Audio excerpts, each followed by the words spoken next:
السلام علیکم ورحمۃ اللہ وبرکاتہ۔ پیارے بھائیوں، میں نے آپ کے لیے ایک بہترین ٹاپک لایا ہے۔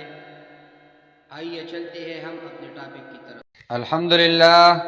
الحمدللہ وکفا وسلام علی عبادہ الذین اصطفیٰ، اما بعد فاعوذ باللہ من الشیطان الرجیم، بسم اللہ الرحمن الرحیم۔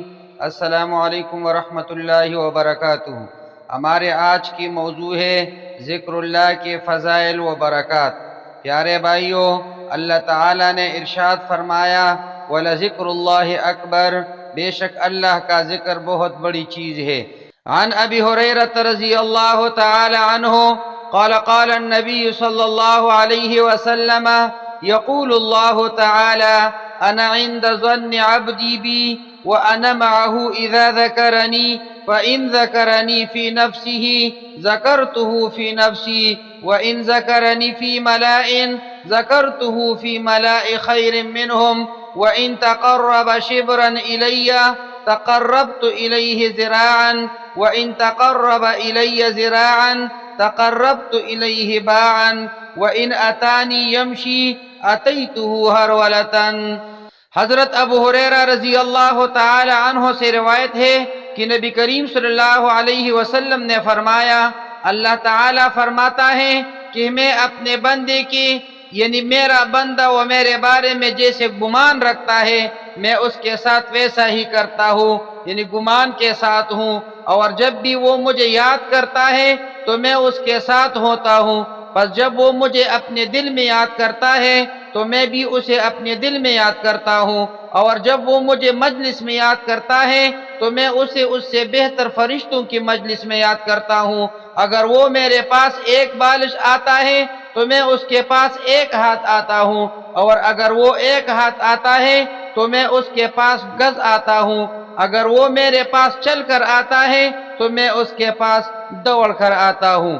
عن ابی درداء رضی اللہ تعالی عنہ قال قال النبی صلی اللہ علیہ وسلم الا انبئکم بخیر اعمالکم وازکاها عند ملیککم وارفعها فی درجاتکم وخیر لکم من انفاق الذهب والورق وخیر لکم من ان تلقوا عدوکم فتضربوا اعناقهم ويضربوا اعناقكم قالوا بلى قال ذکر اللہ تعالی۔ حضرت ابو درداء رضی اللہ تعالی عنہ سے روایت ہے کہ نبی کریم صلی اللہ علیہ وسلم نے فرمایا، کیا میں تم کو وہ عمل نہ بتلا دوں جو تمہارے اعمال میں سب سے بہتر ہے اور تمہارے رب کے نزدیک سب سے پاکیزہ اور تمہارے درجات کو سب سے بلند کرنے والا ہے، اور تمہارے لیے سونا اور چاندی خرچ کرنے سے بہتر ہے، اور اس سے بھی بہتر کہ تم اپنے دشمنوں سے جنگ میں ملو اور تم ان کی گردنیں مارو اور وہ تمہاری۔ صحابہ رضی اللہ تعالیٰ عنہم اجمعین نے عرض کیا، کیوں نہیں؟ آپ صلی اللہ علیہ وسلم نے فرمایا، وہ ہے اللہ کا ذکر۔ عن ابی ہریرہ رضی اللہ تعالی عنہ قال قال رسول اللہ صلی اللہ علیہ وسلم سبق المفردون قالوا وما المفردون یا رسول اللہ قال الذاکرون اللہ کثیرا والذاکرات۔ حضرت ابو ہریرہ رضی اللہ تعالی عنہ سے روایت ہے کہ آپ صلی اللہ علیہ وسلم نے فرمایا، مفردون آگے بڑھ گئے۔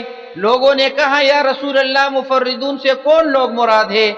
آپ صلی اللہ علیہ وسلم نے فرمایا، اللہ تعالیٰ کا کثرت سے ذکر کرنے والے اور ذکر کرنے والیاں۔ پیارے بھائیوں، اللہ تعالیٰ کی ذکر کی بڑی فضیلت ہے۔ جو افراد ذکر الہی میں رطب اللسان ہوتے ہیں وہی اللہ تعالیٰ کے نزدیک سب سے محبوب ہے۔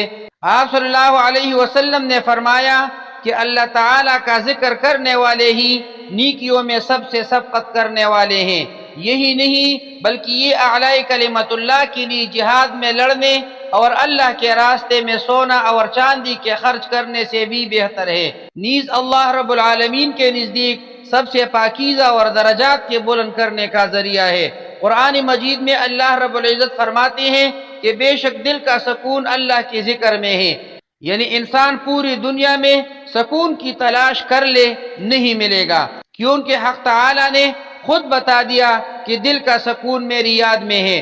جب دل میں سکون ہوگا تو ظاہراً بھی طمانینت جھلکتی نظر آئے گی، جو قلب میں یاد خدا بسائے گا وہ روحانی سکون پائے گا۔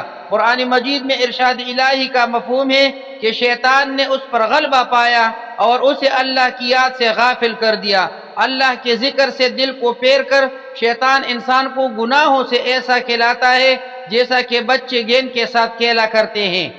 لفظ ذکر عربی زبان کا ہے اور قرآن مجید میں کئی معنوں میں استعمال ہوا ہے، جیسا کہ اس نصیحت نامے کو ہم نے ہی نازل کیا اور اس کی حفاظت کے ہم خود ہی ذمہ دار ہیں۔ تو یہاں لفظ ذکر نصیحت کے معنی میں ہے۔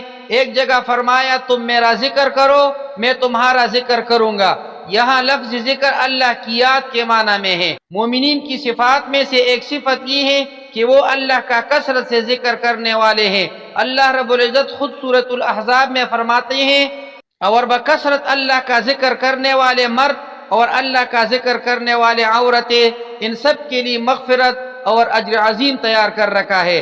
حضرت ابو سعید خدری رضی اللہ تعالی عنہ فرماتے ہیں کہ رسول اللہ صلی اللہ علیہ وسلم نے فرمایا، اللہ کا ذکر ایسی کثرت سے کیا کرو کہ لوگ تمہیں مجنون کہنے لگے۔ پیارے بھائیو، خوش قسمت ہیں وہ لوگ جو دنیا کے ساتھ اپنی آخرت بھی سنوار رہے ہیں اور جن کے دل اللہ کے ذکر سے غافل نہیں ہوتے۔ ان کی شان میں رسول اللہ صلی اللہ علیہ وسلم نے فرمایا، حضرت ابو ہریرہ رضی اللہ تعالی عنہ روایت کرتے ہیں کہ ہم نے رسول اللہ صلی اللہ علیہ وسلم سے سنا کہ قیامت کے دن اللہ جل شانہ بعض قوموں کا حشر فرمائیں گے کہ ان کے چہروں میں نور چمکتا ہوگا، وہ موتیوں کے ممبروں پر ہوں گے، لوگ ان پر رشک کرتے ہوں گے، وہ انبیاء اور شہداء نہیں ہوں گے۔ کسی نے عرض کیا، یا رسول اللہ صلی اللہ علیہ وسلم آپ ان کا حال بیان فرما دیجئے کہ ہم ان کو پہچان لے۔ آپ صلی اللہ علیہ وسلم نے فرمایا، وہ لوگ جو اللہ کی محبت میں مختلف جگہوں اور مختلف خاندانوں سے آ کر ایک جگہ جمع ہو گئے ہوں اور اللہ کی ذکر میں مشغول ہو۔ ایک جگہ فرمایا کہ جب جنت کے باغوں پر گزرو تو خوب چرو۔ کسی نے عرض کیا، یا رسول اللہ صلی اللہ علیہ وسلم جنت کے باغ کیا ہے؟ ارشاد فرمایا کہ ذکر کے حلقے۔ پیارے بھائیو، آج تک جتنے اولیاء اللہ گزرے ان کا کوئی وقت ایسا نہیں گزرا جو یاد خدا سے غافل ہو۔ ہر گھڑی اللہ ہی اللہ کی صدائیں ہوتی تھی، یہاں تک کہ جب حضرت جنید بغدادی رحمہ اللہ کا انتقال ہونے لگا تو کسی نے کہا، حضرت کلمہ پڑھ لیجئے۔ حضرت جنید بغدادی رحمہ اللہ کہنے لگے، میں کسی وقت بھی اس کو نہیں بولا، یعنی یاد دلاؤ اگر میں کسی گھڑی اپنے اللہ کو بولا ہوں۔ حافظ ابن تیمیہ رحمہ اللہ فرماتے ہیں کہ اللہ کا ذکر دل کے لیے ایسا ہے جیسے مچھلی کے لیے پانی، اور ایک جگہ آیا ہے کہ ذکر دل اور روح کے لیے روزی ہے۔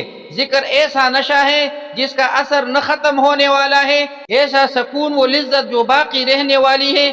اللہ کا ذکر دلوں سے ظلمت مٹا کر حلاوت ایمانی پیدا کرتا ہے، روح و قلب کو طمانینت بخشتا ہے۔ اللہ کا ذکر جب دل میں بس جاتا ہے تو پھر کوئی طاقت اس سے دور نہیں کر سکتی۔ جتنا ہم اللہ کا ذکر کریں گے قرب الہی اتنی زیادہ نصیب ہوگی، جتنی ہم غفلت برتیں گے اتنی دوری ملیں گی۔ اللہ پاک ہمارے قلب و روح کو اپنی یاد سے مالا مال فرمائے۔ اقول قولی ھذا استغفر اللہ لی ولکم ولسائر المسلمین۔